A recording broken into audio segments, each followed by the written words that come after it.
Bonjour et bienvenue à la vidéo pour le PowerPoint 5.1, les acides et les bases. En 9e année et en 10e année, on a été introduit à plusieurs types de composés, spécifiquement les composés ioniques et les composés covalents, mais il existe plusieurs autres types de composés. Dans cette section, on va en voir deux autres, les acides et les bases.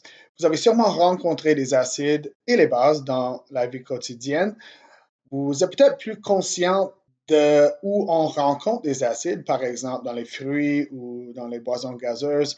Les bases, vous les avez rencontrées, c'est sûr aussi, mais peut-être ce n'est pas évident. Les bases se trouvent généralement dans la vie quotidienne chez les produits de ménage, comme l'eau de Javel ou les détergents, du savon, des affaires comme ça. Au niveau chimique, on va voir c'est quoi exactement la différence. Donc, si on compare les acides et les bases, il y a plusieurs similarités et plusieurs différences.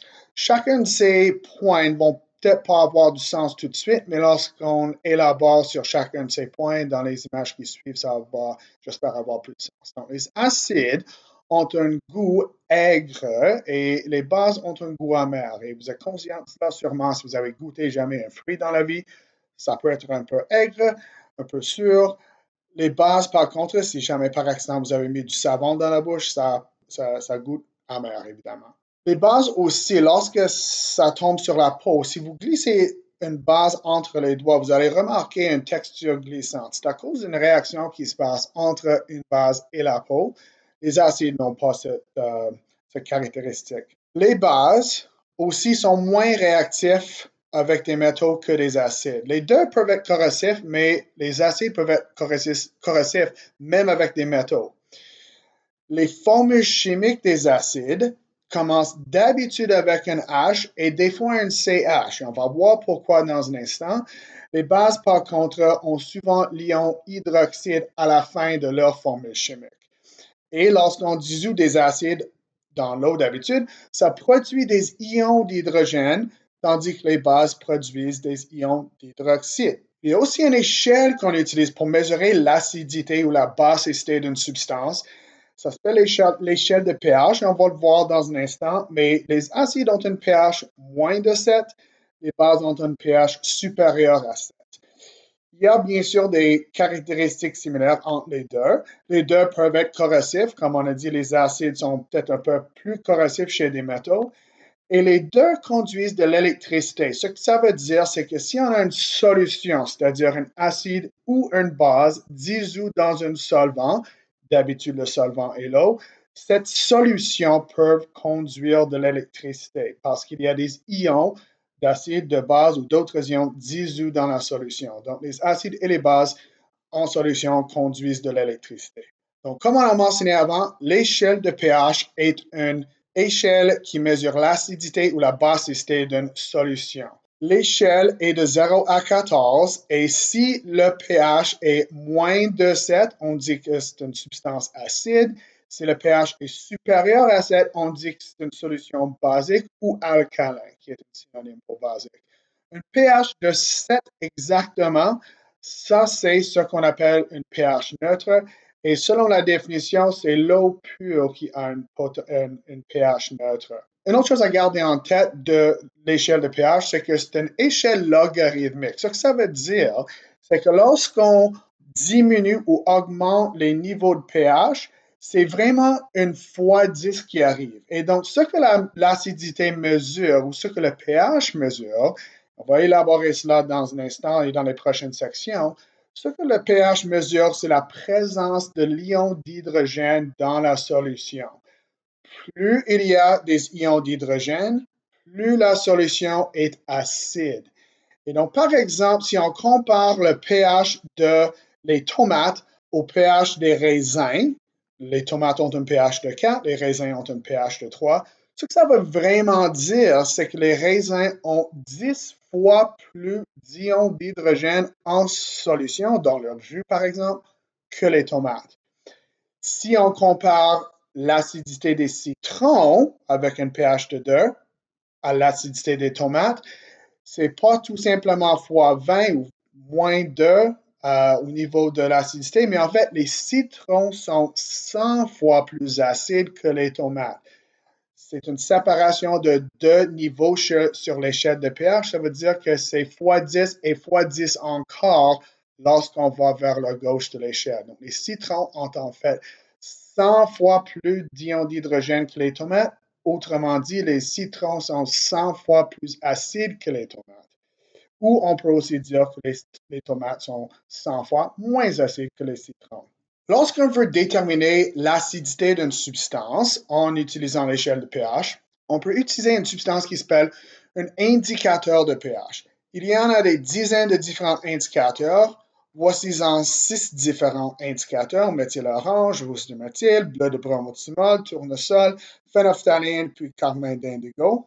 Comme vous pouvez voir, les différents indicateurs de pH changent de couleur selon le pH. Par exemple, le méthyle orange, c'est rouge dans une substance qui a un pH de moins de 3, 3 ou moins, et ça produit une couleur jaune si le pH est supérieur à environ 4. Différents indicateurs offrent différentes couleurs, évidemment. Par exemple, le tournesol, qu'on voit souvent en forme de papier, ça produit une couleur rouge en dessous d'un pH de 7 et une couleur bleue au-dessus du niveau de 7 sur l'échelle de pH. Un de ces indicateurs tout seul, c'est peut-être pas super utile, sauf si on veut savoir ou assurer qu'une substance est en dessous ou au-dessus d'un pH spécifique. Mais on peut utiliser plusieurs indicateurs de pH pour déterminer le pH plus précis d'une substance. Et vous allez faire cela dans une expérience. Regardons comment formuler les formules des acides. La formule d'un acide contient toujours H, d'habitude au commencement de la formule, mais de temps en temps, il y aura un C en premier. Afin de déterminer combien d'hydrogènes sont dans la formule d'un acide donné, on peut considérer un acide un peu comme un composé ionique, dans lequel il faut avoir autant de charges positives que de charges négatives, avec l'ion d'hydrogène ayant une charge de plus 1. Donc, il y a un hydrogène pour chaque charge négative de l'anion avec lequel il se trouve. Voici un exemple. Donc, HBr, le Br, c'est bromure, qui a une charge de moins 1. Donc, il nous faut un hydrogène. On peut aussi montrer sa formation avec une équation si on veut. Un autre exemple, H2SO4, l'affaire avec hydrogène dans ce cas, c'est SO4 qui a une charge de moins 1. Donc, comme vous voyez, il nous faut 2 hydrogènes, un pour chaque charge négative sur le SO4. Et voilà une équation qui montre cela aussi. Finalement, H3PO3, PO3, c'est le phosphate qui a une charge de moins 3, donc il nous faut 3 hydrogènes pour équilibrer les charges. Regardons comment nommer des acides. Ça s'appelle la nomenclature des acides. Donc, le nom d'un acide est déterminé par le nom de l'ion qui se trouve avec l'hydrogène. Il y a, dans un sens, 3 catégories d'anions dans ce sens. Premièrement, si l'affaire avec hydrogène finit en ATE, le AT change en IC. Voici un exemple. La formule de l'acide est en HClO3. Le ClO3, c'est un ion polyatomique qui s'appelle chlorate, qui finit en ATE. Donc, le nom de l'acide, tous les noms des acides commencent avec le mot acide. Le nom de l'acide serait acide chlorique. Le AT change en IC. Ça, c'est la règle numéro 1. Une deuxième situation, c'est si l'affaire avec hydrogène finit en ITE. Dans ce cas, le IT change en E. Voici un exemple de cela. La formule de l'acide est en HClO2. Le ClO2, si vous regardez encore votre liste d'ions polyatomiques, ça s'appelle le chlorite. Le nom de l'acide, comme toujours commence avec le mot acide, devient acide chlore E, où le it change en E. La troisième situation, c'est s'il n'y a aucun oxygène dans l'affaire avec hydrogène. Et dans ce cas, on ajoute la terminaison hydrique. Voici un exemple de cela. La formule de l'acide est en HCl. Le Cl, c'est un halogène qui s'appelle chlore. Et bien sûr, il n'y a aucun oxygène dans cette formule. Donc, dans ce cas, le nom de l'acide devient acide. On commence à écrire chlore, puis on ajoute la terminaison hydrique, donc l'acide chlorhydrique. Il y a seulement 4 anions qui se trouvent avec l'hydrogène, avec lequel il y a une petite exception. PO4, PO3, SO4, SO3. Dans ces cas-là, on ajoute une syllabe extrait. On va voir cela dans les exemples qui suivent. Donc, prenez un moment et essayez de nommer ces acides-là et puis aussi d'écrire la formule des acides indiqués en bas. Donc, le premier, HNO3, l'affaire avec hydrogène, nitrate, le at change en ic, donc le nom de l'acide est l'acide nitrique. HNO2, NO2 c'est nitrite, donc le it change en e, le nom devient acide nitreux. HF, il n'y a aucun oxygène, le fluor est tout seul, donc on ajoute la terminaison hydrique, acide fluorhydrique. H2SO3, le SO3 c'est sulfite, mais encore c'est une des exceptions qu'on a vues. Le nom de cet acide, on penserait acide sulfure, mais en fait on ajoute une syllabe, acide sulfure. Donc attention aux syllabes extra. C'est la même affaire avec H2SO4. Le sulfate, ça s'appelle sulfurique, acide sulfurique. H3PO3, similairement, il y a une autre syllabe qu'on ajoute. Donc, on penserait acide phosphite si le it simplement change en E, mais comme j'ai dit, on ajoute le syllabe extra. Dans ce cas, un OR. Donc, le nom de H3PO3 est l'acide phosphore, pas juste phosphore. Similaire pour l'acide avec phosphate, acide phosphorique.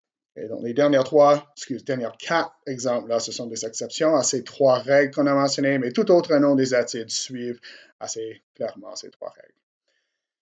Si on essaie d'écrire les formules de ces trois acides, acide iodhydrique, iode, c'est une affaire avec seulement une charge de moins 1, donc il nous faut tout simplement un HI.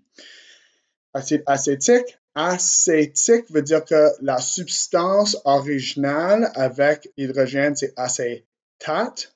Ic provient de at. Donc, c'est acétate avec un H. Acétate, c'est CH3COO avec une charge de moins 1. Donc, encore, il nous faut seulement un H. Des fois, avec cette formule-ci, le H s'écrit à la fin, ce qui peut être confusant, mais je fais attention. Finalement, acide hypochloreux. Hypochloreux, ça veut dire que la substance avec hydrogène finit en it originalement. It est devenu E. Donc, c'est un H avec l'ion polyatomique hypochlorite. Donc, hypochlorite, sa formule, c'est HClO avec une charge de moins 1. Donc, il nous faut seulement un H. Finalement, un petit mot sur les ions d'hydrogène et les ions d'hydroxyde provenant des acides et des bases respectivement. Donc, les acides, comme on a dit, produisent un ion d'hydrogène en solution et plus il y a de H+, plus la substance est acide. Du sens opposé, les bases produisent l'ion OH-, et plus il y a de OH-, plus la substance est basique. Si on mélange un acide avec une base, la réaction qui se produit s'appelle une neutralisation. Pourquoi? Parce que le H+ de l'acide et le OH- de la base se neutralisent en formant l'eau qui est neutre. Et on appelle cela, comme on a dit, une neutralisation. Dans une solution donnée, qui est soit acide ou base, plus il y a d'hydrogène présent, l'ion d'hydrogène, plus la substance est acide. De l'autre sens, si l'OH, l'hydroxyde, est plus abondante, la substance devient plus basique. Si c'est un équilibre entre les deux, autant d'H+ que de OH-, on appelle cette solution neutre. Et voilà un petit résumé des acides généraux. Les acides ont un pH de moins de 7 et produisent des ions d'hydrogène en solution. Les bases, pH plus de 7 et produisent des ions d'hydroxyde en solution. Lorsqu'on les mélange ensemble, ça crée une réaction de neutralisation qui produit quelque chose de neutre comme l'eau. On peut aussi utiliser des indicateurs pour déterminer le pH approximatif d'une substance et on a aussi vu comment nommer les acides et comment déterminer leur formule. Merci pour avoir regardé.